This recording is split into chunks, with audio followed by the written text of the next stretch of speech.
Hello, everyone. A very good evening to one and all who have joined. We'll wait for a minute, and I see that we already have more than 30 participants joining in. Welcome, all of you. I'll just wait for 30 to 30 seconds to 1 more minute so that let others also join and then we can begin.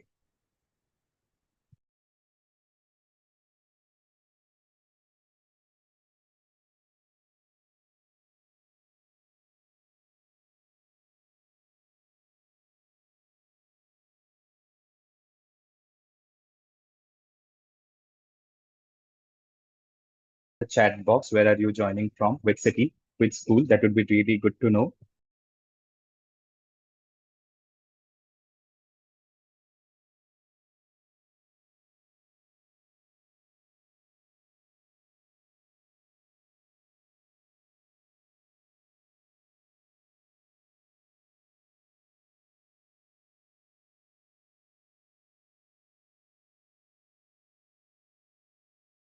Thank you, Sikrid. Okay. Where else from the parts of India? All of you are connecting with us. Ajmera School from Mumbai. Welcome. Welcome, AP. Thank you for responding.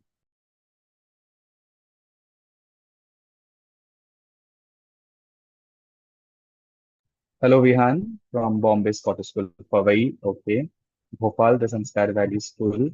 So we have people joining in from different parts and different cities of India, right from Bhopal to Mumbai. That's great to know. Yeah. I think we can begin. And I see that a lot of students are also joining in from live and everything. So we'll start. Okay. From Indo-Scots Global School, also from Mumbai. Yeah, right. Lead School as well. Okay. Welcome, everyone. So I offer all of you a very warm welcome to each one of you who have joined for the True Experiential program. And we will get this session is particularly for us to understand the platform a little bit about what True Experiential Scholar program is. And from 5 o'clock, there will be a masterclass that has been scheduled with the expert for the project, and we will be discussing about it. So let me take you through a little bit of what this Crew Scholars is all about.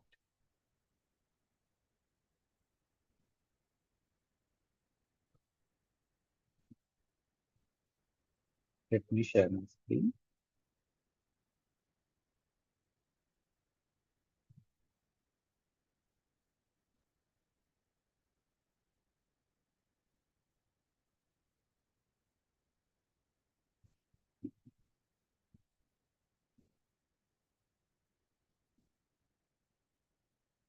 Is my screen visible to all of you? If any of you could respond on the chat box, that should be fine. Okay, thank you, thank you. Yes. Okay, great, great. All of you can see the slide. So this Crew Experiential Scholars Program is a 4-week program that is built for scholars, students like you, where we will actually dive into the world of research. Okay.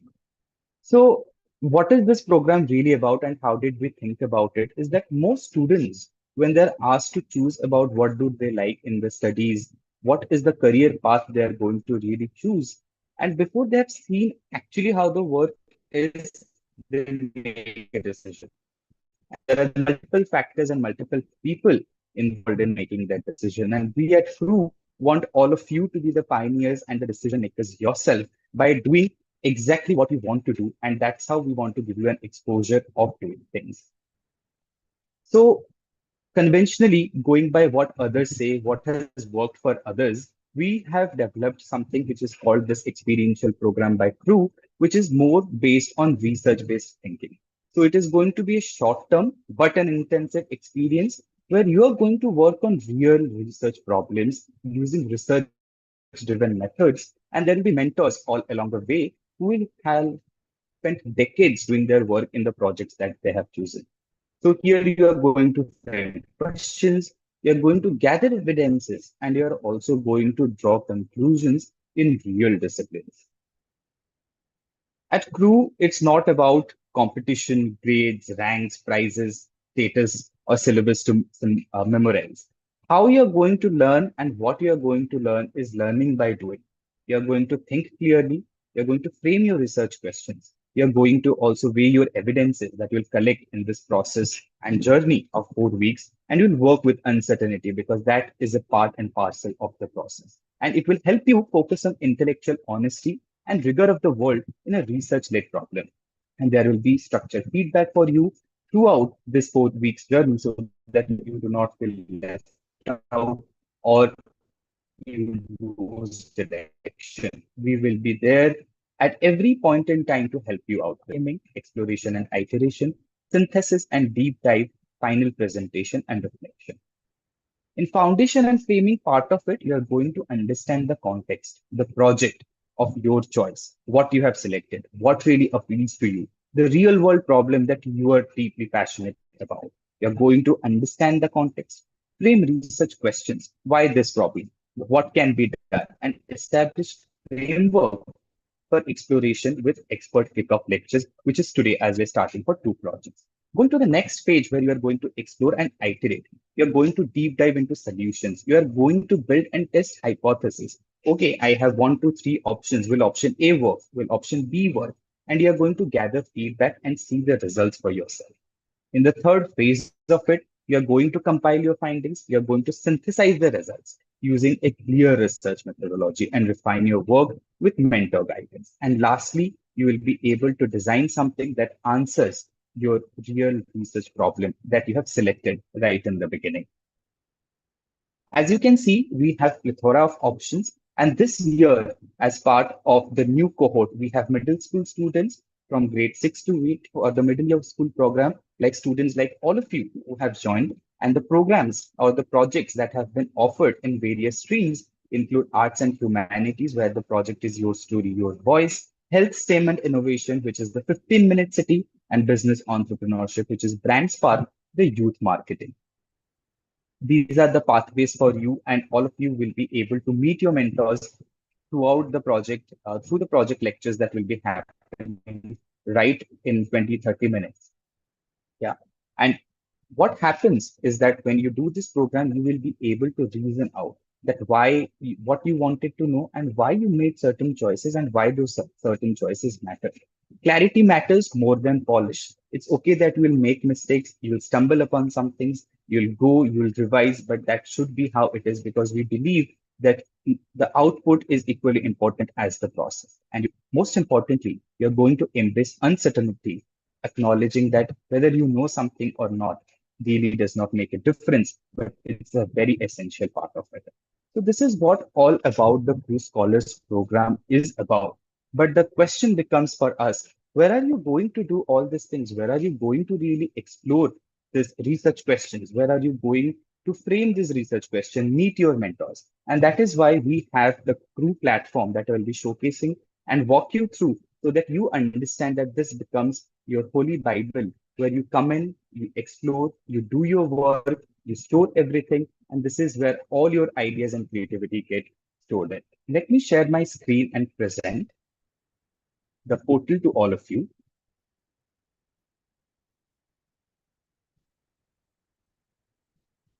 And we'll take questions if you have any on the portal after I'm done presenting in some time. Is my portal visible to you? I will request some of you to please respond in the chat box. Is it visible? Is it not visible? Am I clearly audible to all of you? Okay, I see in responses. Okay, visible. Okay, thank you, thank you. Thank you, Sandhi. Thank you, Sridhar. Okay. So what happens is this is our portal, which you will be using throughout this 4 week journey for the Crew Experiential Scholars. And what happens is once you log in, 1 second.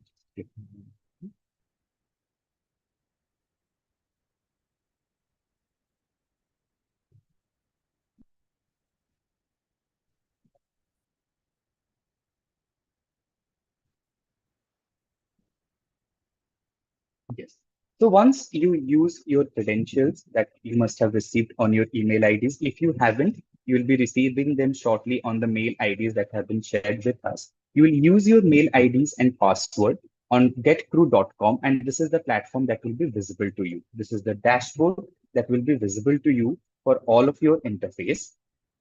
And in the project section, you will see the project that you have selected. Right now, because I have access to all the projects, I am able to see all the 6 projects which is spanning from middle school to high school. You will be able to see the project of your selection that you have selected.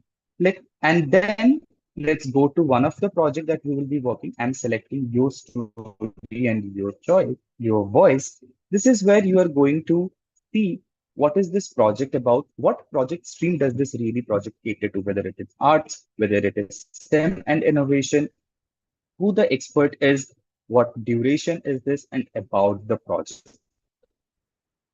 is more like a project brief, which will help you understand and give an overall picture of what this project is going to be about.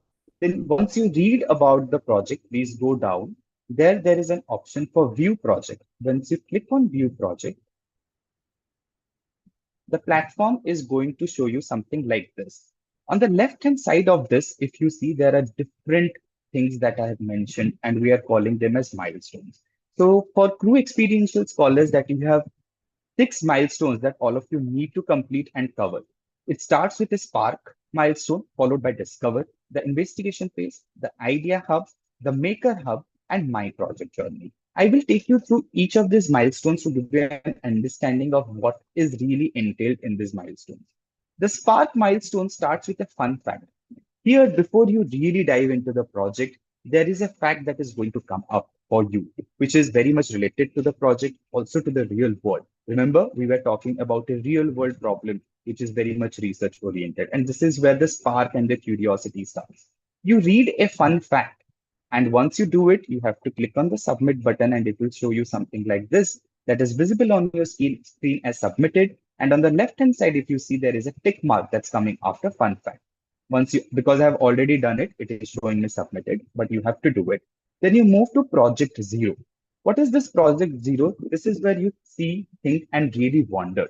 This is a space where you are free, without judgments, without any preconceived notion. By reading the fun fact, what did you see? What are you thinking now after reading this fun fact? And what are really you wondering or more curious about?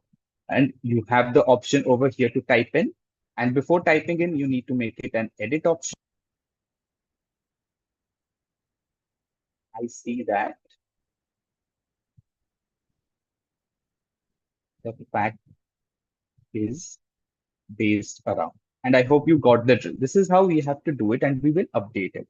You have to do it, and then it will take you to something which is called as project trees. This is the last part of the first milestone, which is Spark, where there are 3 readings that will help you get an idea about what you can expect from the project. And the plethora of options that will be available for you could be research articles, could be videos like a TED Talk, there could be a blog, it could be an article. You have to click over here, which is hyperlinked, and it will take you to the source. Then you move to the discover phase, where you will be attending the expert lecture. Here you will get detailed information about who this expert person is that has helped us in conceptualizing this project. You will get a very good idea of the experience that I was talking about when I was showing you the slides for the expert. Then you go into the most important part of this project, which is the project description. Over here, you will see a lot of things. What are some of the learning objectives? What are you going to learn at the end of this project? It will be mentioned over here. It will again provide you an overview of this project. And what are some of the deliverables that we are expecting out of this project? For this particular project, it's a written story. And there is also an option of extended creative expression where you can use illustrations. This will be different for different projects. We will also get to understand what are some of the key concepts that are covered in certain projects. For this particular project, if you see, some of the concepts of stories are everywhere: observation and curiosity, creative writing, finding the voice, the creative process. Along with all these concepts that have been covered, you will also get an idea what are some of the materials and tools that you will be using and that could be proving helpful when you're doing this project. So we have provided them in 2 categories. One is a required category where we have mentioned that this is a must, you need to have it. And there is an optional category. It will vary again depending from project to project. And there is also a short video which gives you a more kind of a synopsis or a summary about what this project is all about, which is the project video. Moving on, in the discover phase, you will come across the learning materials. These are the materials that are specifically catering to the spaces or the parts of the project which you are going to work on. So there are going to be different spaces such as a research workshop time. There is going to be a brainstorming space. There is also going to be a design space where you are really going to create something for the project. And all these learning materials are there to help you. You can always come back to this, and you should always come back to these learning materials whenever you feel you are stuck somewhere. Once you have done all of these things, project game, where all of you will come across some of the quizzes and you have to give in correct answers based on your understanding. Don't worry, even if your answers are wrong, it will show you exactly what the correct answer is and why that answer is very correct and the reasoning behind it. And this is how you move to next question. Now, if you see, I completed this project game or I'm doing this game, that's why I'm getting a green color tick on the left hand side. You have to ensure that all these are getting ticked as you go through the process. And then you will come to a space which is called as a project guide session. This particular space is very important for you because this is a space where you are going to meet people who have expertise in the project, who are very well versed with the project. If you are stuck somewhere, you are unsure about something, you want more clarity for the project, these will be sessions and spaces which you can join in, ask your questions to the mentors or the guides who are present over there. But how do you join it? There will be Zoom links that will be available here. And also, please do keep checking your emails where we will be mentioning them whenever you can join this. And soon after our master classes, we will be sharing that information. This becomes a very important space, and you are going to encounter this project guide session 3 times throughout your journey, but you will be able to join it in a recurring manner. Then we move to the investigation phase, wherein we start with one of the most important component of research work time. This is the space where you are going to research about it. There are questions which are designed in a way that takes you through the journey pertaining to the project from beginning. Let's say, and there will be questions where you can type in, there will be checklist, there will be entering the details where you can add rows. This is the space where you go in a coherent manner, one question after the other, and this will flow like a river. This becomes your space where you are researching about the real world problem, which is also interweaved in the project. Once you complete the research worksheet, you will come to this part, which is called as project statement. Once you have done your research, it becomes the time to finalize something, that this is what my project is going to about, and you're going to very clearly define what this project statement is. And you will get example questions like this. Does your project statement clearly answer these questions? Who is my audience? What is the specific focus area? You'll be able to multi-select it, and you have to do whatever you are doing it. After the project statement is done, it becomes very important for each one of us to also be sure that, okay, is my project statement correct? Can I make it better? This is where the project guide session again comes into the picture. You'll be meeting these guides, sharing your discussions, sharing your thought process and ideas, go back with the feedback if required on Idea Hub. You will be encountered in something called as the brainstorming space, where you are going to brainstorm. You have researched, you have identified the problem statement or the project statement. Now you're going to brainstorm, what am I going to do about it? Because there will be XYZ number of ideas, and we will be going ahead with that. It's okay to have multiple ideas, and this space is exactly for that. You brainstorm, what idea do you want to select. But before selecting anything, there has to be a very good rationale. You should be very clear. And this is where you are brainstorming and you're putting in your answer. Once you have completed all these things, you will go to an idea assessment time where you will again evaluate that, okay, this is the idea that I'm moving forward with and why this particular idea I'm doing it. You will check here that whether my idea is feasible, whether my idea contributes for an impact. This is the space for you to do that assessment. And then there is something which is very interesting, which is a traffic light check. And we have to be honest over here. Let's say for the question feasibility, you have to select whether can this be done? Yes, you're ready. Then you have to go to the green button. If you feel it's not ready, you have to select the red button. And if you think that it's need more thought, you can select the yellow button. So this is going to happen in the idea phase where the focus is on ideas. Then lastly, you move to the Maker Hub, where you are going to create something for the project, for the problem statement, for the idea that you have identified. And these are a checklist that will help you to ensure the quality of your creation that you're going to do. For a story, whether my story has a clear beginning or an end, whether the story flows logically or not. So this becomes our guide where we can come back and ensure that these are the quality standards that we are maintaining. Over here, in the final part of the project, we get into the submission format. For this particular project, this is more of a proposal or a document where you are writing a written story. So you select one of these options that is relevant to your project and the project asks you to do about it. So please be mindful and also read through the project description because the educational deliverables are clearly mentioned over there. And you select the format. And once you are done creating it, you can drop a file, you can click or browse something in case you have created, and be sure to upload YouTube links in case of videos. And this is where the final submission for your project happens. Once this is done, you're going to meet your project guide one more time where you're going to showcase your work. You're going to talk about it, how you created, what you created, and lastly, we move to the last part of it, which is my project journey. This is a culmination of everything, right from the beginning to the thought, to the confusions, to the chaos, to the decisions, and the rationale behind these decisions, and what you learned really from this project.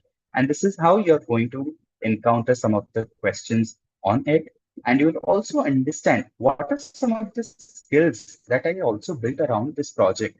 It was not that I just typed in answers. There were skills of research that you're going to develop, how to collect data, how to analyze data, how to gather evidences, what evidences to pick, how to use them. This is what is the skill building part of it. And it's mostly self-reflection where you reflect what is the skill that you built. And at the end, this is more like connecting everything into it as we started. That how do we make decisions about what we like, what careers do we choose, and it will help you understand. Okay, what are the possibilities that I can really take on? At least start thinking about it. So this is how your project is going to end with a note to your future self, and you have to be very sure that you complete all the 6 milestones with all the sub milestones that are mentioned. And as I mentioned, once you start doing it and completing it, it becomes a green tick. You have to ensure that this is done. And the time duration for this is 28 days or 4 weeks that will be doing. Yeah, I know I have spoken a lot. I'll pause here for any questions. Students, please do type in if you have any questions on the chat box and we'll be taking it.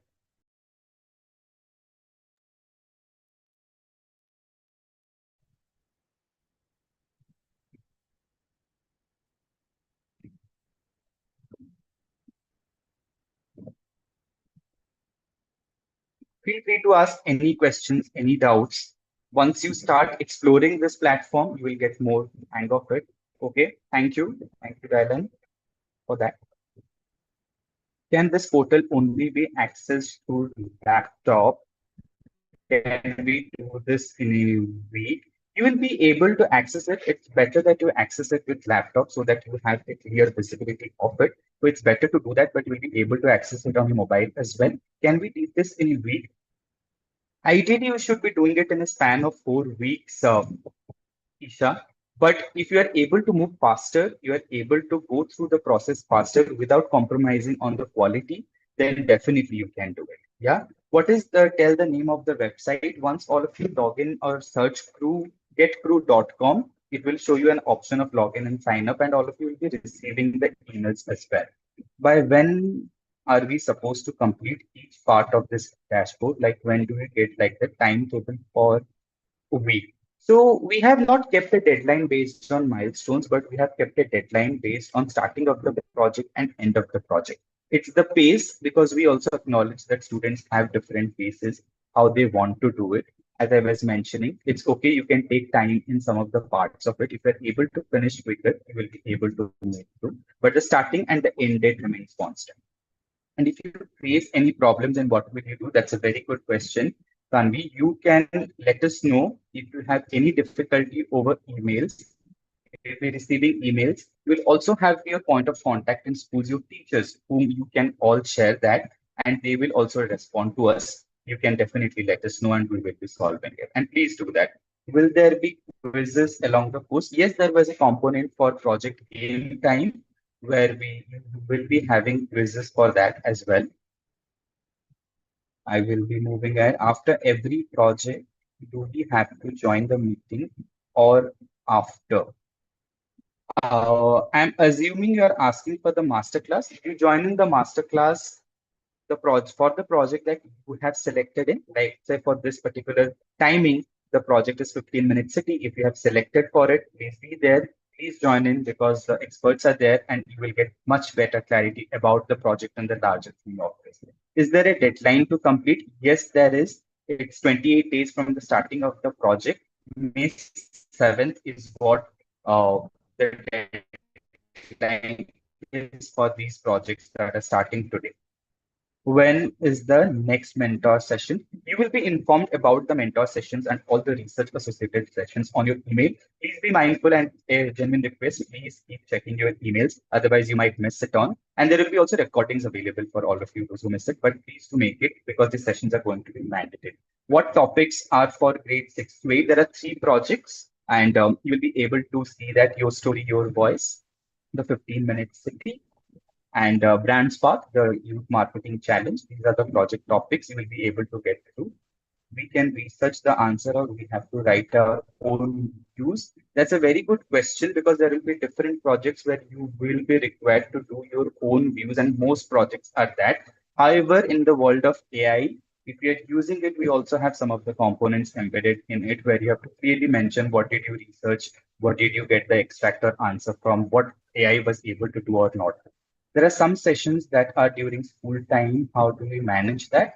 We are trying to keep all the sessions, and we will be keeping all the sessions in the evening time, and there will be 1 or 2 sessions per week. So we are mindful of that. We'll try that should not be colliding with your school timings, which it will not be. Mostly the timings will be around this 4 to 5, 5 to 6, 6 to 7. It will be like that. Sir, will there be more sessions like this? Yes, there will be more sessions, but the master classes is for one time. And in case you have any queries, please join the project guide session. We will be there, and our guides will be there. Will help you to everything. Where do we get the link to join the app? Where do we work on? It's on getthrough.com. We will share an email in case if you haven't received it. When is the masterclass? We'll be starting in just next 2 minutes. The masterclass for the story, the 15-minute city. How are we supposed to choose a project? You will be going through the project description that have been provided to your school point of contacts as well. Please reach out to them and make a decision of which projects. We will be updated daily on Gmail for the courses. Yes, absolutely, you will be updated on Gmail. Please keep checking that. Will be a session tomorrow on 10th. While there are sessions, but the projects might be for high schools and middle school. If you are not receiving an email, then please do not join. Join the masterclass and the sessions wherever you have got the emails and for the projects that you have chosen without any fail. That is a priority. Can I start completing the projects? The faster the better, but please do not compromise on the quality of the projects. Give your full shot, and definitely we wish all of you very best for starting the projects. Hope the interface or the platform walkthrough was a smooth and comprehensible thing. If you have any questions, write to us, email us. We will be there, happy to help all of you. And I think it's time for our master class. And I think we can then hand it over to Akshay. Akshay, are you there? Yes. Hi. Hi, Akshay. Yes, I think we can start it over. And I see that a lot of students are also joining on the platform, and I see some of them live on YouTube. So over to you. Yeah, thank you, Yes. everyone. Thank you. Great. Thank you. Thanks, Anubhav. Very warm welcome to all the students. This is going to be our first project of this year, and this is going to be an exciting project. We also have with us Professor Pallavi. I think she's also joined in. So a warm welcome to her. Hi, Pallavi. How are you? Some of you might be seeing her for the second time, as you might recall, if you are doing her project again. She did a fantastic project with us last year, which was on growing your own food. That was a very, very popular project. I remember receiving so many wonderful submissions from students on how they were growing their own food, how they were going around finding creative ways to grow it in their schools or in a shoebox in their homes. And then not only growing their own food, they came up with recipes and they were sharing the food they prepared. So it really brought a lot of smiles to our team and a lot of joy. So that was a fantastic project. Today, Pallavi will be introducing another very good project, which we have both thought about, and she came up with the idea for a 15-minute city challenge, right? So that itself is a very interesting term. I will, of course, not let all the suspense out. She will explain to you what that means. Some of you can start guessing if you want in the chat box what 15-minute city might mean. So that's going to be the theme of the project. What you're going to do in the project, how you will record your data, how you will reflect, all of that also will be covered by Pallavi. So before I request her to speak to all of you, let me briefly introduce her to all of you as well. So Pallavi, she is right now a teacher, and she leads a lot of different things at A-Tree, which is a research and academic institution in Bangalore. It's Ashoka Trust for Research in Ecology and the Environment. There she facilitates a national network of school-level environment educators called the School of Nature, Action, Inquiry and Learning, which is an acronym for SNAIL, which is also a fantastic online repository. We had shared it with the crew students earlier as well. So some of you who might be curious, please do Google Snail and you might find this wonderful resource to look at all the different things. It has very colorful textbooks, activities, things you can do in nature. And this is where she uses this platform to promote and strengthen place-based and hands-on ecological learning.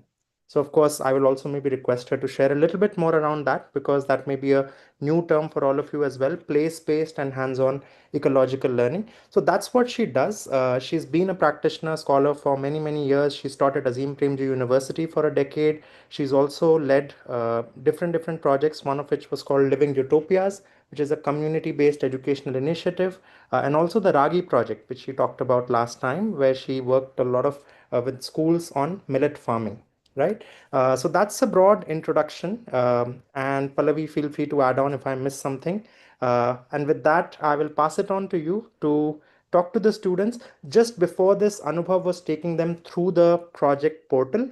So students have understood how the technology part of it works, how they can access all the resources.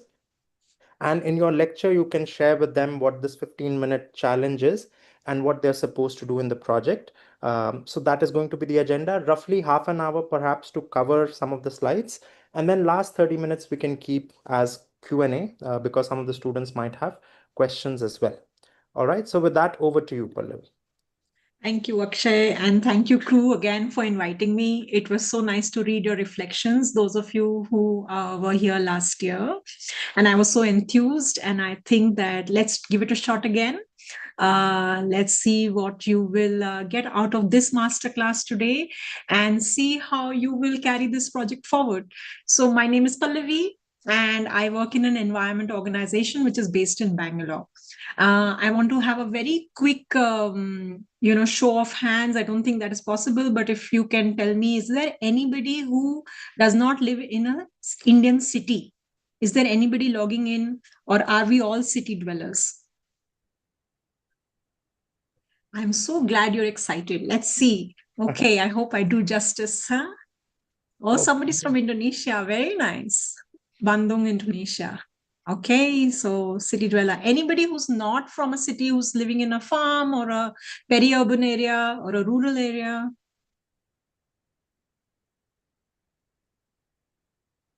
Sri Lanka. Yeah, but are you living in an urban space in Sri Lanka? And in Indonesia? Nope. Yeah. So, Jayani, you are not living in an urban space? Okay. Anybody else? City dweller. Okay. All right. Okay. So let's begin. Somebody guessed it right when Akshay said, can you guess what this is about?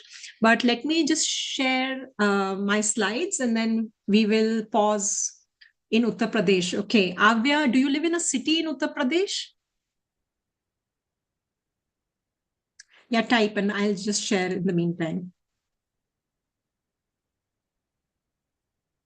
So you can see my slides? Yes, you can. Great. Okay, so you see there's a picture over there, which gives a sense of what the 15-minute city is about, but we will go slowly one by one. Now, here is a context. The context is global warming. Have any of you seen this image? Does this graphic, does this picture look familiar to you? No.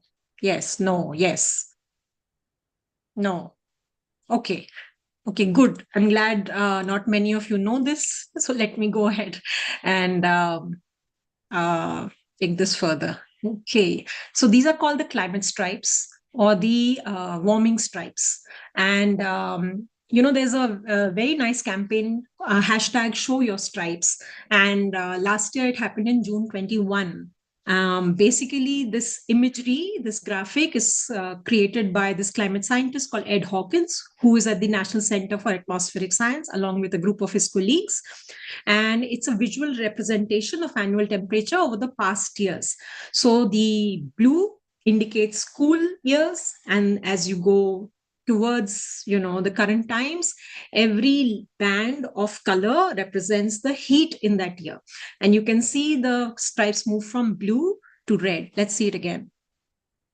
Yeah, so you can see from 1800s the climate, the earth is getting hotter and hotter. In fact, it has become deep and deep red. And it is so bad that we need a day dedicated to make people aware of our heating up planet. So it's right now, there are a lot of people very worried about it. There are a lot of people who would like to have awareness. And I'm just showing you some pictures of last year where people came up with creative ways to do this awareness. So here you can see them wearing a scarf. This is Pope. The late Pope was gifted a muffler with these climate stripes. Here is a football team in UK which is wearing the stripes on its sleeve. Does anybody know who she is? I can't see the chat, so if they type on the chat, let me know. Okay.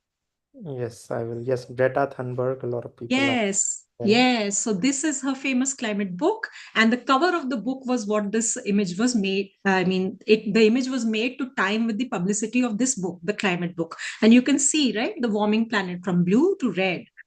And here is a cycling team in the UK, which is wearing the jerseys of the climate stripes. Again, when June 21 comes this year, watch out for where in Sri Lanka and Indonesia and India, in any part of the world that you're in, are people talking about this enough, And why is the planet heating up? Why is it in such bad shape? So obviously there is a rising greenhouse gas, GHG. You must have learned it in your social science, which has carbon dioxide, and we are burning our fossil fuels, coal, natural gas, oil, more and more, and that is why the carbon dioxide in the atmosphere is going up. It should have stabilized at 350 degrees parts per million. The parts per million is the unit at which it should have stabilized. But can you imagine what it is now? If you have the laptops, can you do a control T, open a new tab, and can you guess, or don't guess, find out the data, find out from co2.earth how much is the carbon emission this month, this year? If you can do that, I'll pause for 2 seconds. And then just just type it. So just as students are doing that, there was a question in the chat box that given the current war situation, is that Yeah, I'll come to that. Yeah, I'll come to that.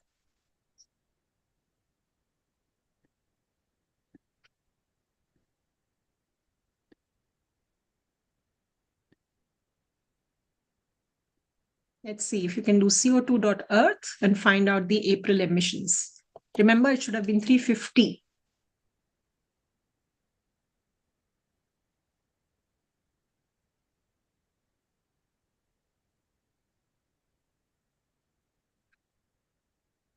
Yep. Dylan? 433. Yep, you're right. You might have landed on a page like this, which says last year it was 428 and this year is 433. And part of the reason, of course, is the war and the immense amount of carbon dioxide released due to the weapons used in the war and the destruction. So there is a nice analysis by Guardian which says 5 million tons of carbon dioxide emitted in just the first 14 days of the war. So it's quite a serious thing. And sometimes you feel you've lost control, right? You want to save the planet, you're worried about your own future, you know it's heating up. Bangalore is right now very hot. Many of the urban cities in India are extremely hot, and the temperatures in UP and north of India will go skyrocketing. And you really feel like, are there anybody who is concerned? Are they doing something about it? So today I'm going to show you something that has been tried out in some of the cities in the world. And let's see if we feel inspired to take some action.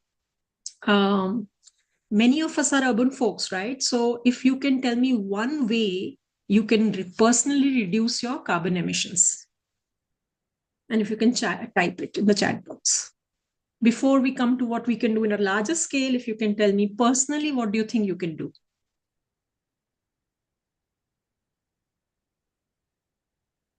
Carpool, okay, carpool, yeah. Avoid using ACs, yeah. Quite difficult in many climates, but yeah, try using them less and less. Yeah, so fossil fuel transport, you're trying to avoid, you're trying to pool, you're doing bicycling. Yeah, yeah, yeah. Okay, so refrigerators already are having that technology, cycling, carpooling, very good. Don't use AC 24/7. Yes, you should also learn that, this recycled air is also bad for you need natural air. Maya's got the data. EV vehicles. Okay. Yeah. And if you were as a city, if you were a urban planner, if you were a city designer, what do you think you can do? So individual consumption, yes, you can reduce your fossil fuel usage. But if you were in charge of the whole city, what are some things that you can do?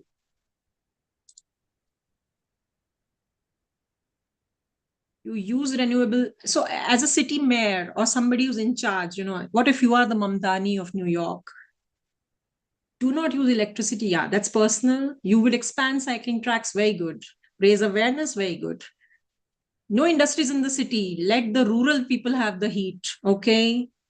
Less of vehicles. Grow trees. Very good. Campaigns. Yes. Very good. Yeah. Yeah, very right. So you're thinking exactly like how people in the city, their mayors, their people in charge are thinking.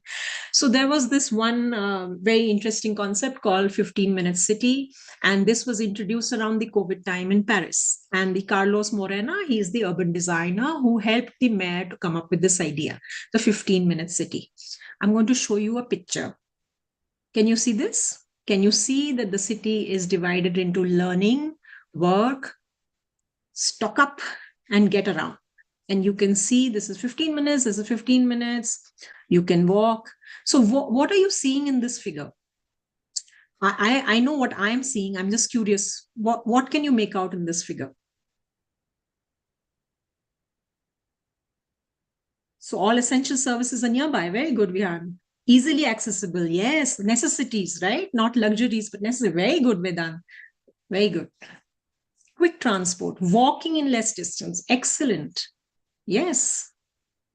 What else are you seeing? So is it just walking and transport and necessities? What else? All the facilities needed. What is it that we need? Everything you need is around you. What else do you need around you? There is greenery. Very good. Yeah, you're saving time by not traveling too far. Everything in one place. Yeah. Yeah. Yeah.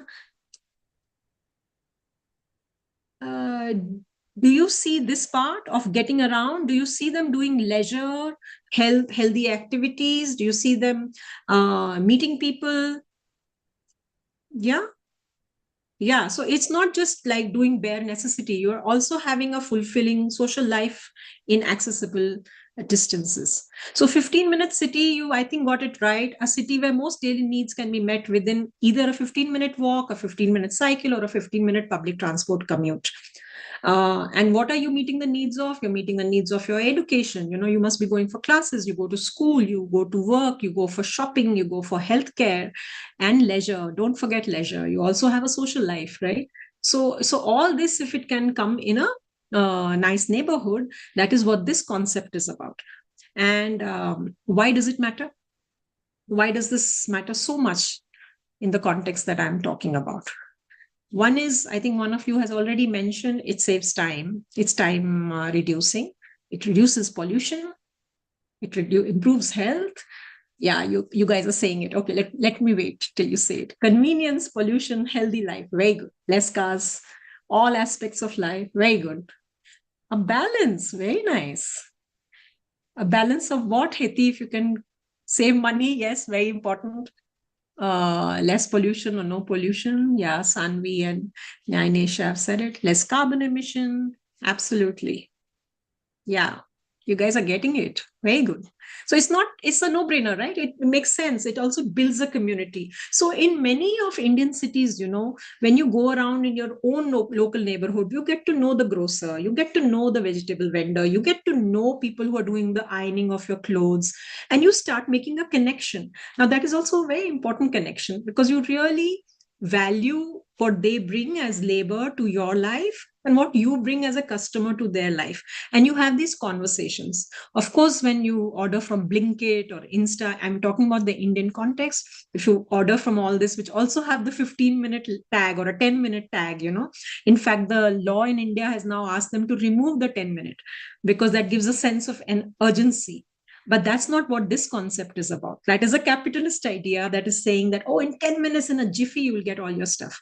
This is about making connections, learning to know about your shopkeeper, learning to know about your vendor, learning to know about the local fish or the local trees or the guy sitting under the shade of a banyan tree who is selling something that you need, or the chemist that you have an interaction with.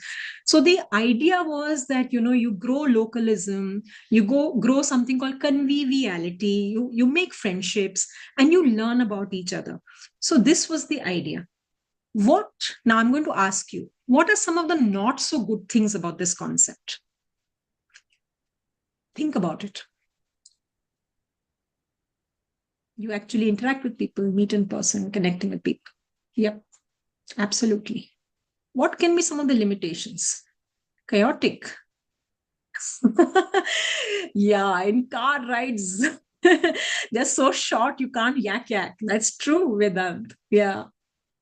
Overpopulation in some areas, okay. Could be ghettos. Or some livelihoods will go away. Very good. It is difficult to implement. Very nice. Crowded, it can become a crowded space. A congested city. Okay. Some areas can be congested and some not. Yeah. I think you've got it. The other big worry that a lot of people think that this concept might have is that sometimes, I don't know if you live in gated communities. So India is right now seeing a large, expanse of gated communities. So within one apartment complex, you have all the facilities, and that also prevents you from mingling with other kinds of people, and it becomes a homogeneous community. So diversity reduces, and it's called gentrification.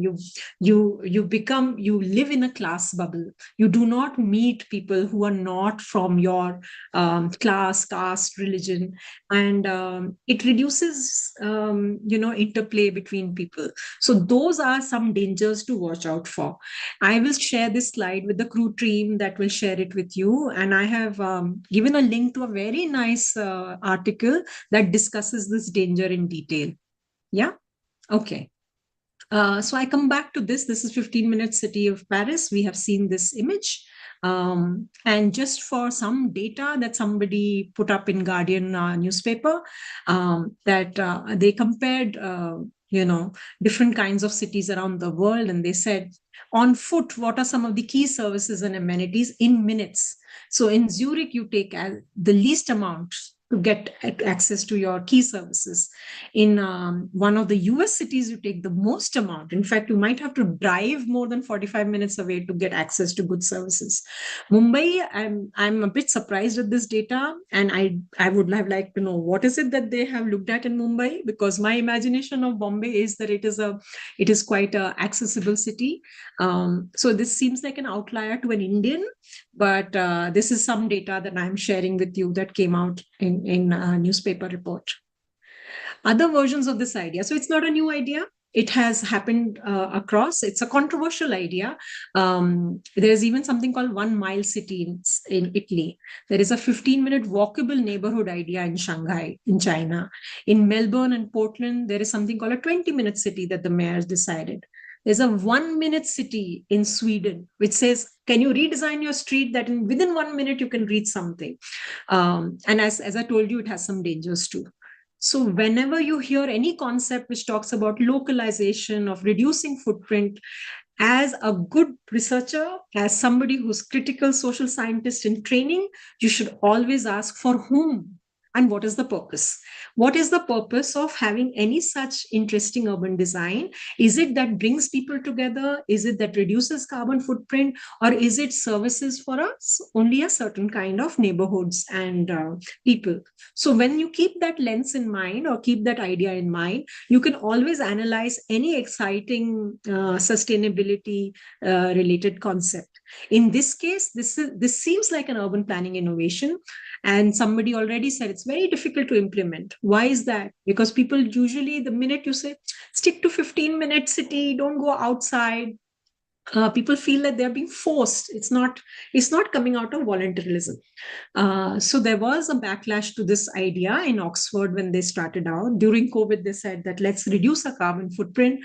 And Oxford as a city tried to implement it. And people thought, something is wrong. They're pushing us to remain in one ghetto. They're not allowing us to go outside. What about a theater, which is the other side of the town? And then they had to do a lot of awareness to say that this is not to confine you, but to allow you to think that you can reduce your carbon footprint. Having said that, I wanted to say that I changed my job. I used to drive 1.5 hours away to a university to teach. And I decided that I want to radically change my life. So I took a map and I drew a circle around my home. And I decided that I will not go beyond 5 kilometers. And I started looking for a job which was within 5 kilometers. I can't tell you how much the quality of my life has changed ever since I just take 15 minutes to reach my office and back. I'm able to spend more time at home. I'm able to know my neighborhood much more, because otherwise I would be running away to another part of the town in Bangalore. And those who are from Bangalore know how traffic can really soak in your life. So I'm a personal advocate of 15-minute city because I started learning more about my own neighborhood. I started going for tree walks, and I looked at the green cover in my neighborhood. So what I find joy in, I wanted to bring it to you. So here is Paris. And Paris is the one that has done the most in this 15-minute city concept. In fact, the mayor of Paris got re-elected because of this concept. And she was helped by this French Colombian scientist, Carlos Moreno, who came out with this idea. They did a lot to keep this idea alive. They converted school playground parks after school hours. They did a lot of tree plantation, like how you guessed. Even they did a lot of tree plantation in common areas. They ensured that housing is not crowded and is spatially distributed. They had diverse housing. And just like you guessed, they also improved bicycle lanes. In fact, Paris is a really good example right now of the car-free cities. And they did it with there's an associated concept called participatory budgeting, which I'm not going to introduce today, but it's also a very important concept in exploring how together as a city you can come out with what is your vision of a livable city. So Paris is a front runner in that. It was a very popular idea in Paris, and it reduced car dependency, improved healthy and sustainable living. I don't know if you see the health data. If you look at the national health family surveys that come out from India, so Sri Lankans and Indonesians, I'm talking about India right now, we have a very high rate of obesity. And Indians in general are walking less and less. So, especially the urban Indians. So, this was also a concern in European cities, and they were forcing them to do activities, get up and walk as much as possible, walk and buy, walk and eat, walk and meet friends. So, this was also a part of a health exercise, and certainly Indians can benefit from that right now. So then they did a little bit of an impact survey and found that the quality of life for city dwellers and well-being had improved based on some measurements that they took after this particular concept. Yeah, so this is the basis of the 15-minute city.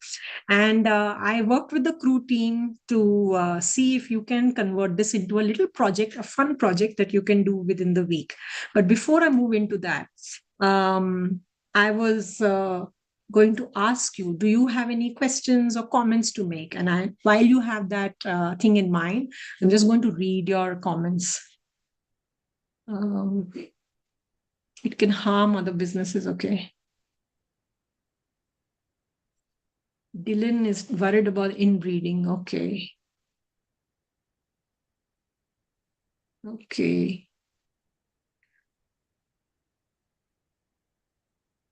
Isha, I think I'll answer your question by giving you the project. Any comment that you have on what you have heard now?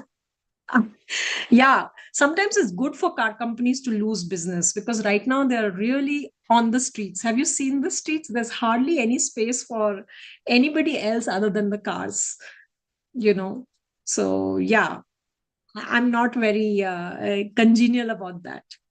Electric cars. Sridhar, there is a thing, there is a parallel discussion to be had about electric cars, but electric cars run on lithium, the battery, and there is a real danger. And in fact, as more and more cars get converted to electric cars, there is a lot of over mining of lithium that is being discussed in circles.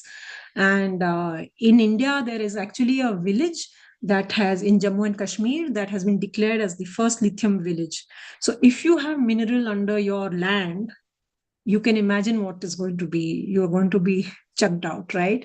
So there is a lot of worry right now. In Colombia as well, they found lithium, and that has also caused a lot of stress.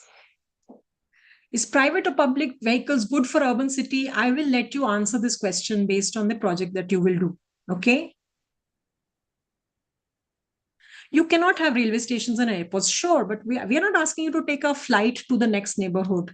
We are just trying to help you imagine, can you convert your lifestyle in a 15-minute concept idea? Like electric vehicle, we need new technology. Yeah. So more and more new technologies does not mean we reduce our carbon footprint. It just means that we are shifting from one technology to another, which are supposedly green, and we never think of reducing. Cities are not accident prone. Cities are very extractive spaces. We are constant consumers of a lot of fossil fuels. So whether we like it or not, we will be helping the blue stripe go to the red stripe. So okay, let me share the project and let's see if you get this idea even better. If you understand your daily life through distance, access, and design, if you can think about your day yesterday, where did you go? How did you travel? How long did it take? Was everything close or far? Can you imagine one day of your life? Can you imagine how yesterday looked like for you? Can you think of where did you travel? How did you travel?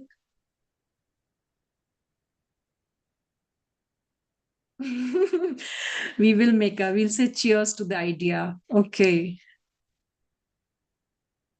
Can you think how your day was yesterday? Yeah. Does this sound okay? So school and tuition. Yeah. Anything else? Yeah. Thanks, Jenny. School. School, a lot of you still have school days, school. So that's your major travel, school, sometimes tuitions. Did you go to any restaurant? Did you buy a tennis class? Very good. And you went mostly by car. It took you just 5 minutes. Some cricket coaching, school. So your life is right now divided into schools and classes. And you might have taken a bus. Did anybody walk to any place? Anybody in this group who walked to go to some place yesterday? And where? You went to school, Vihan, and it was just 10 minutes walking. You did. It was a good day. I'm glad. You went to your park, to your school, birthday party, which was walkable.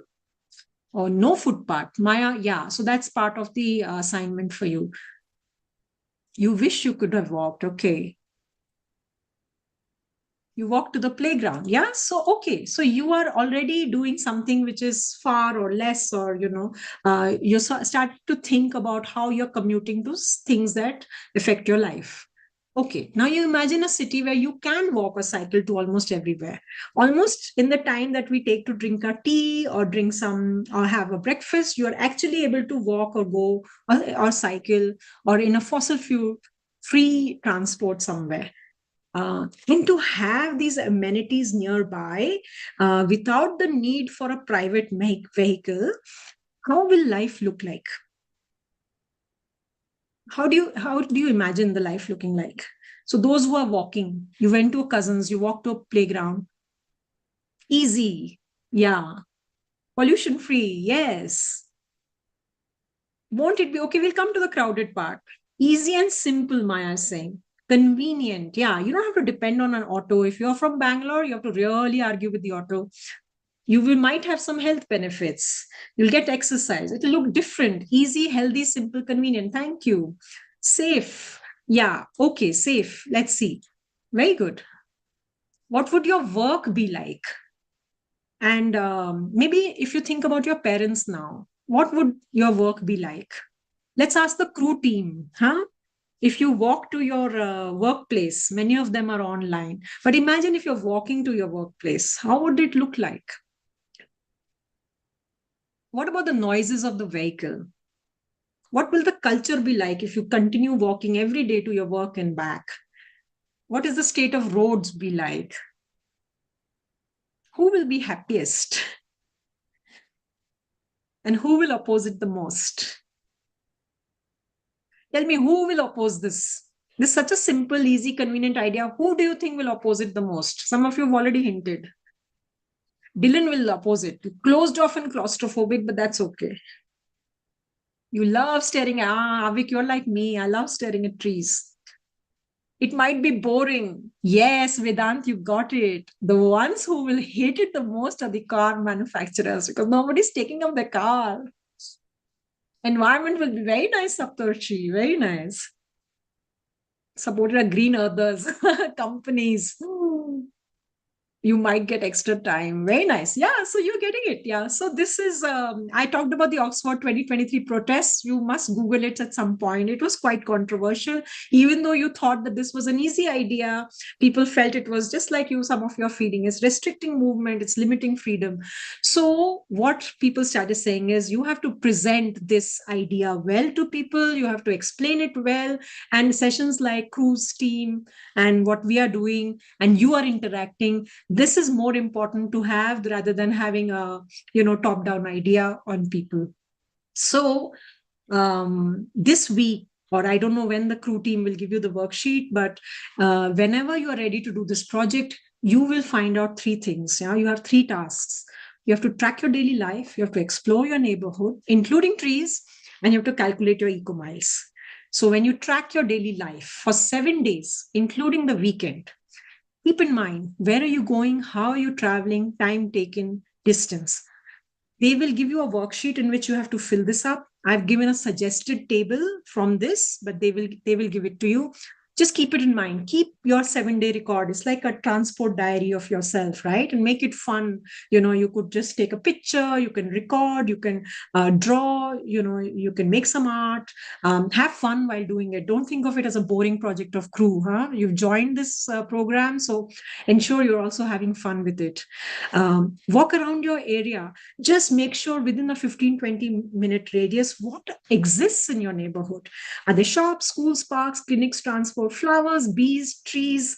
If you are a biodiversity kind of person, what is the biodiversity in your area?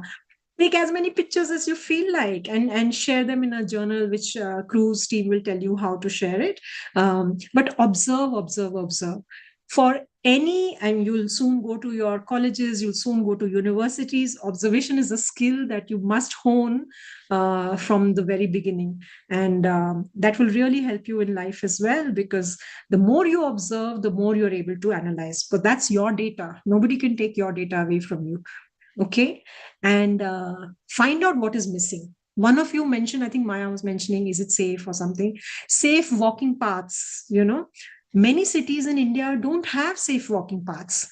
Hardly any cycling space. We are almost all trying to kill our cyclists, in the way the cars go. So these are things to keep in mind. How safe if we want to walk, how safe is the government making it for us? Or how safe is my neighborhood making it for us? Is there a place where I can sit? I mean, boys and men find it easier to sit in public spaces, and women find it so difficult to sit in public spaces. So, questions around gender, class, caste, these are things that will come up to you when you start looking at it this way. What does it feel like? Is it safe, unsafe, noisy, calm, easy to walk? Either you make a map, or you draw, or take photos. And the task 3, which again cruise team is going to give you, is 15-minute city means less fossil fuel. We have a joke, we say there's a poster in one of these climate action things that says this fossil fuel is used by fossil fools. So that's the joke that I was trying to refer to, but means less fossil fueled traffic. So let's see how you do it. And you already, I thought I'll give you a small scheme. If you go by bus, give yourself 1 point. If you go by a auto or a private car, give 2 points. And if you walk, you give yourself 0 points. The lesser points you have, you should feel proud that you actually are living in a 15-minute city concept. So I leave you at this time with a quote by the famous philosopher Aristotle, which says a good city exists for the sake of a good life, not for the sake of life only. So remember, your aim is to always have fun and conviviality and enjoy the life that you're living. And if your neighborhood can help you with that, and you can be part of a neighborhood which allows you to have such a thing, then it's great. It's a real match making. All right. So I'll stop here and I'll read your comments. Fantastic. Thank you. Thank you so much, Pallavi, for that lecture and more of a talk, really, and having this conversation with the students. Thank you to all the students, first of all, for being so participative, and all of your responses were so enthusiastic, so thoughtful. And I think just in a very short span of time, you've explained to the students what this project is all about. So just to summarize, so that all of you can also just refresh your memory, we started first with the concept of, or rather, we started first with understanding what is the urgency for thinking about all of these things that we are talking about, right? So we started with the idea of climate change. We saw the stripes and we understood that just 200 years ago, we were living in a very different planet, which was much cooler and much different from what we are seeing today. Just over 200 years and a lot of industrialization, we have seen the stripes go from blue to red. So that is really the starting point. Why are we talking about this? Because the world, the planet, everything has changed. And we are moving in a direction where the climate is getting hotter and hotter, and it will make life more and more difficult, not only for us, but also for the rest of biodiversity on this planet, right? So we are already seeing other species suffering on account of this. So that is the real urgency. That is the starting point for this project. Now, many thinkers, many planners have come up with many ideas on how to tackle this. One such idea that we discussed today is the 15-minute city, right? And that is an idea where you saw the beautiful infographic where within the 15-minute map, you saw you could bicycle, you could walk. There are all the amenities, there are parks, there is leisure, there is community. So that is a beautiful sort of canvas on which we can build our cities. And many of you shared why that might be good. There might be shortcomings as well. Like with any idea, there are positives, there are also negatives. We also saw the real example of Paris, how Paris has done this, how a lot of other cities are doing this, right? So that's the conceptual background that you need to understand, that the planet is heating up, and there are ideas like the 15-minute city which might help reduce some of this climate change. Now, in that context, the exact project that Pallavi has designed for all of you is around the idea of mapping your own city, right? So understanding your own lifestyle within your own city, right? Some of you who might not be living in cities, I understand, try doing this in your own environment as well. That's fine. Just map your own life and your own environment and see what is happening. And there were three components that Pallavi highlighted that we need to do for this project. The first is just map your daily life, right? So that's where we started. How far or how less, how close by all the things that you are accessing are compared to your home, right? So did you travel a lot to school? How did you travel? Did you take a car, public transport, and so on? Or did you walk, right? So that's just observing your lifestyle for 1 week. And as Pallavi said, our team has already created the worksheets. In fact, just the session before this, Anubhav has taken you through the platform. So you know how to log into the platform. And as soon as today, I think just after this lecture, you are actually able to log in and start filling out those worksheets, right? So you can start documenting your life for 1 week and just see where you're traveling. Are you traveling far? Are you traveling less? And how you are traveling, right? So that's the first part. The second part was also about investigating your neighborhood, right? So this whole idea that whether everything is available in your neighborhood. Do you have your school nearby? Do you have restaurants that you go to nearby? Do your friends live nearby? Does your tuition happen nearby? Your sports coaching? So all of this. So map out your neighborhood. Again, in the worksheets, you'll see a very nice way to do this. So this worksheets will guide you. You don't have to create any template or worry about how to document this. If you just follow the worksheets, you will be able to journal and note down all of this. And finally, you have time to do this. You have 3 to 4 weeks to do this. So at the end of the project, what you can submit by documenting your own lifestyle, by documenting your own neighborhood, can you document and reflect how you can move towards the 15-minute city in your own context? And how can you become more conscious about your own lifestyle, your own city? And then that recording can be in the form of a journal. So you can write.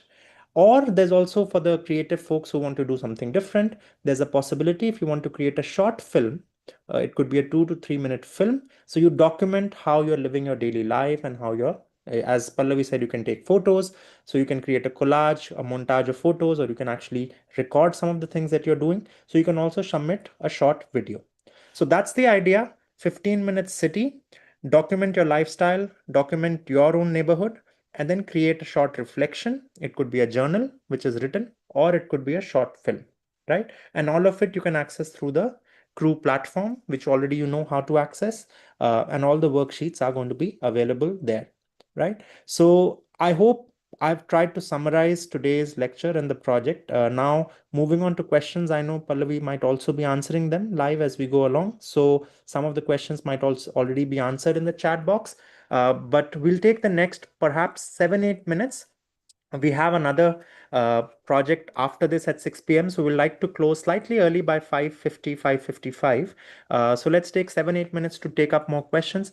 Pallavi, anything in the chat that you would like to just share with others? If there were any pertinent questions, I'll also catch up and see if there are others that I might want to bring up. See, I think the points is confusing them. What I just want to say is that if you take a public transport, then give them yourself. If you're walking or cycling, you get 0 points. That means you are not impacting the environment terribly. You are actually being very friendly to the environment.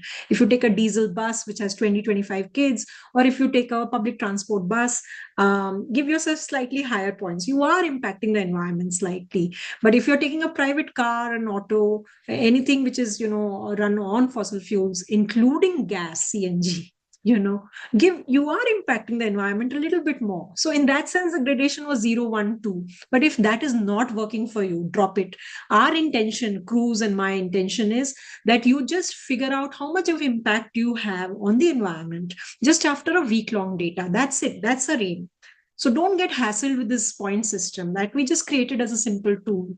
If it's not working, drop it, but reflect on it, you know. Yes. The idea is to capture the amount of impact you're having, and a simple point system might capture that. If you want to create a different way, that's also fine. By the way, in the worksheets, there will be a structure provided for this, right? So don't worry. The worksheet will guide you on how you are recording this. And remember, every week you'll also have project guide sessions. So every week you can log in at the dedicated office hours that the crew team will provide. So you can log in. We will have our project guides who are many of them are college students, just slightly older to you, who will be able to guide you and take your questions, right? So I think that should cover that part. Um, all right, let's see what else is there which the students might want to know. Those who have missed and are joined late, I think this is a recorded lecture and maybe you can Yes. go back and see it. I know, Amog, you've been talking about the crowded and some other people are saying crowded, but think of it, like 15-minute city is like one ward, second ward, third ward in a city. So it's a collection of all these spaces. And wherever you find that you are not able, because you live in such a space where basic amenities are not met, those are some things you have to pick up as governance issues with your ward member. Why is there not a public clinic or a PHC near my house? But those are, you can only engage in those discussions if you start seeing what is missing, what is not missing. So, or if you Right. find that your place is full of private clinics and not a decent public clinic, it might work for you. Some people have a lot of necessity for vets now. A lot of you have started keeping pets in your house, right? So you also need space for your pet to run around, and you realize that there are no public places for my dog to run around. So those are things to ask, but you can only ask if you figure it out, right? Otherwise, you're privately looking and wondering and getting hassled. Right. In fact, a theme that is coming through, I saw some students also talking about footpaths, some were talking about manholes and other obstructions to walking. So these are also good to document, right? So when you're documenting this, you can definitely bring this up with your local governance. And even if you don't bring it up, it's good for you to just understand that these are issues in the community. And as you talk to elders, as you talk to others in the community, these are potentially things that all of us can work together. And we, of course, can raise it to the local government. But even when the community becomes more aware, there is generally more demand, and then the government will have to respond by providing more of these services. So that's also a very important part that many of you are noticing. That yes, this is also about urban planning, and we need to see if there are things which are lacking. How can we document those in our own neighborhoods? So absolutely, please feel free to do that. What else is coming up? Some of you are asking about if you've not received the email for logging in, or do you have to attend the 6 p.m. meeting? Don't worry, the email you will get if you've not received it so far, maybe over the weekend or by Monday, all of you should get your credentials. You're all invited to attend the 6 p.m. meeting as well. So there is going to be another project we are going to discuss at 6 p.m. So some of you who would like to join, please feel free to do that. Some of you who want to leave, yes, we have covered most of the important parts of the project. Feel free to leave if you have to move. In terms of questions, I had a couple of questions, so let me just bring those up here. Just to reflect a little bit on the concept of eco miles, right? So that is also a concept that has been developed. So how do people as you said, can we use a simple system like 0, 1, 2 to document the eco miles, or are there calculators? We will try and link them to those calculators that they can use. And does that, one more thing that we had discussed was when they consume something, when they're eating something, that also travels a lot of a distance. So are you consuming something that is produced locally versus if you're consuming something that has been brought in from another part of the country or the globe? So do they have to think about that, or do you want to just maybe share a little bit around that? Yeah, so I in my intention to keep it simple, I am just right now focused on transport. But we are human beings. We consume and wear clothes and eat food, and everything that we do, which is called our anthropocenic or our human imprint on the planet, we are releasing carbon dioxide in the ways that we try to limit them, but often we are not even aware that we are such high consumers of food that has traveled from far distances, or clothes that have traveled from far distances. So one thing that I was discussing with the crew team earlier, I just wanted to let you know that initially I thought it would be nice if you can see what are you eating. And if you're having Kellogg's breakfast, for example, a Kellogg's packet, and you pour out the cereal or the muesli or the cornflakes, most of the times the Kellogg's that is coming to your home is made in some factory somewhere in Haryana or in some place where they've got a tax break, right? And then they travel in trucks to reach you. Most of the poultry or the meat or a lot of refrigeration is required for perishable goods that come all over India or all over, we wear clothes that are coming from Sri Lanka and Indonesia, or in the US, if you're there, Sri Lanka, Indonesia, Bangladesh, India, people wear clothes over there. A lot of products that we buy are made all over, most often than not in China. So how are goods being traded up and down? They are being traded by trucks, by lorries, by railways, by ships. Iran's ship is not just the LPG crisis, right? I mean, the closing of the strait. I mean, the trade of this globalized world is carried in various fossil fuel dependent containers and transport. So eventually we do consume a lot. But in the 15-minute city, one of the strands was to also start eating local food. Now it's easier said than done, because a lot of food is not grown in the city. A lot of time your rice is coming from somewhere else, your pulses are coming from somewhere else. But I wanted to just give you a flavor of this concept, and then the world is your oyster. You start thinking about it between localization and globalization, and you realize that what you think is very convenient and easy and cheap is actually not cheap for the planet, Right. and it is costing us. So yeah. No, thank you. I think, thank you. That's very well said, because, yeah, we wanted to keep the project itself simple. So focus in the project on your transportation and documenting your neighborhood. Some of you, I just wanted to give you a flavor that the Eco Miles concept does also include what you eat and consume. So if some of you want to read more about that and challenge yourself and perhaps document that, feel free to do that. Now we have hit 5:50, and I'm being reminded by the team that we have to prepare for the next meeting as well.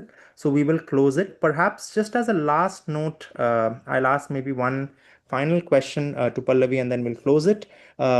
So one thing that you did hint, and I wanted to just close on a note of for the students to also think about what are some of the drawbacks.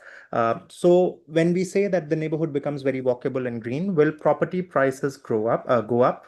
And will that create a risk of, you mentioned, gentrification? So how can we guard against that? Is there a way that students can think about what is gentrification, what might happen if it becomes a very pristine green neighborhood? Pristine green neighborhood is not the cause of gentrification. Gentrification is when you close yourself to an outside world which is more diverse than you are, and you create in slangish language you say you create a ghetto.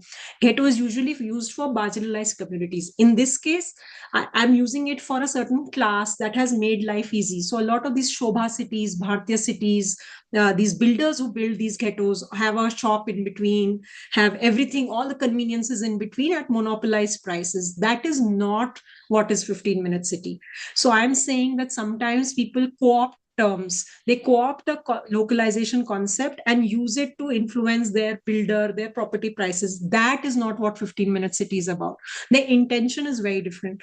So keep it in mind. What is the real purpose? If the purpose is sustainability, conviviality, getting together, diversity, and your value system is that, then you will look at 15-minute city very differently. But you can use the same and say, oh, Blinkit allows you a 15-minute city. No, that is not what I'm talking about. Blinkit, in fact, is the opposite of sustainability.